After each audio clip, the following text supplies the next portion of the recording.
Question number 2 में total 4 term है, जिसमें हमें 2 दिया हुआ है, 2 निकालना है।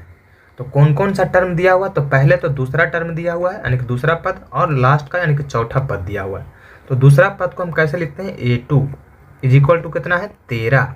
अब a2 का मतलब क्या है? दूसरा पद को हम लिखते हैं a प्लस डी, यानी कि a प्लस डी का वैल्यू 13 है। और लास्ट पद है यानी कि चौथा पद को लिखते हैं a4 बराबर कितना है? 3। तो चौथा पद को कैसे लिखते हैं? तो 4 में से घटा देते हैं, तो a plus 3d is equal to 3 है। अब यहाँ से आप देख सकते हैं कि 2 इक्वेशन बन गया, पहला और दूसरा। इन दोनों इक्वेशन को क्या करेंगे? सोल्व कर लेंगे।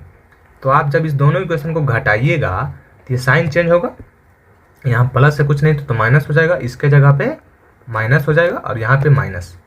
तो यहाँ क्या हो जाएगा? a से तो कैंसिल हो गया। अब d में से 3d गया, तो d में से 3d गया तो माइनस 2d बराबर 13 में से 3 गया तो 10, यानी कि जो d का वैल्यू आएगा वो -5 हो जाएगा।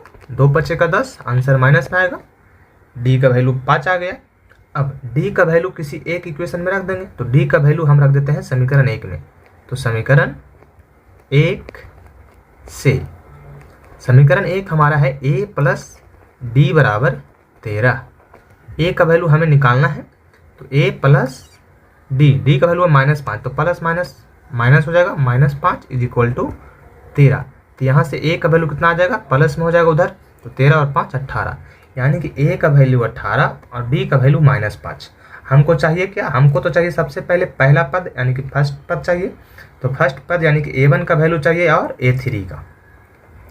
a1 यानी कि पहला पद जो सबसे पहले लिखा होता है, तो a का वैल्यू 18 है, तो a1 का वैल्यू 18, यानी कि इस बॉक्स में जो वैल्यू होगा 18 हो जाएगा। a3 यानी कि तीसरा पद क्या हो जाएगा? तो a प्लस 2d, तो a का वैल्यू कितना? 18 प्लस 2 इंटू -5, तो 2 पचे का 10, 2 पचे का 10, तो कितना आ जाएगा? ये 18 में से 10 गया तो 8, यानी कि इस बॉक्स में क्या फिल होगा? 8, यानी कि 18 13 8 3।